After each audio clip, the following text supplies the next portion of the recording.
Hey, Mahri.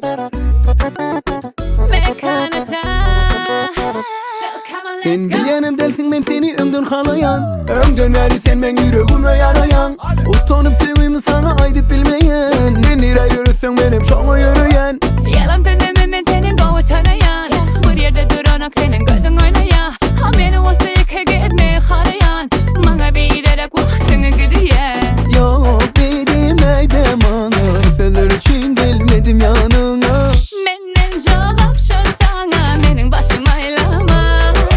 Telefonumda sen suratlan dinle. Erk edip delem ok ben ödüme. Baytana yar dilim çor vurnadı. Senin adını dinle Mahri. Haçandan bari sen söyle. Haçandan bari sen beyle. Önden beri men şeyle. Dinle sen yüreğimde. Haçandan bari sen söyle. Şol bolşuna bol ütkenme. Önden beri men şeyle. Diyeceksin yana gözümde. Dinle sen.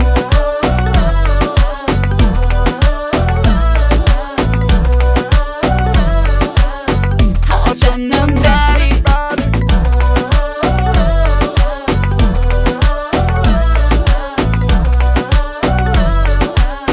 Haçandan bari. Salam Mahri gel tanışalım. Bana bor diye söz alışalım. Seni sevdim ben seni haladım. Sevgilim var deyip nem için ağladım. Dört faslımın baharı sen. Gündüzümün günü gece ayımı sen. Bedenimin içinde canımı sen. Bu ovadan dünyada sayımı sen. Dur sen nemi gurlayan. Balıp durşunun başından öldüm bu sönyan. Yok sen diyenin golayan. Ama sen bilerek vaktini yitiriyen. Telefonumda sen suratlan dinle. Erk edip delem ok ben ödüme. Baytana yar dilim çor vurnadı. Senin adını dinle Mahri. Haçandan bari sen söyle. Haçandan bari sen beyle. Önden beri men şeyle. Dinle sen yüreğimde. Haçandan bari sen söyle. Şol bolşuna bol ütkenme. Önden beri men şeyle.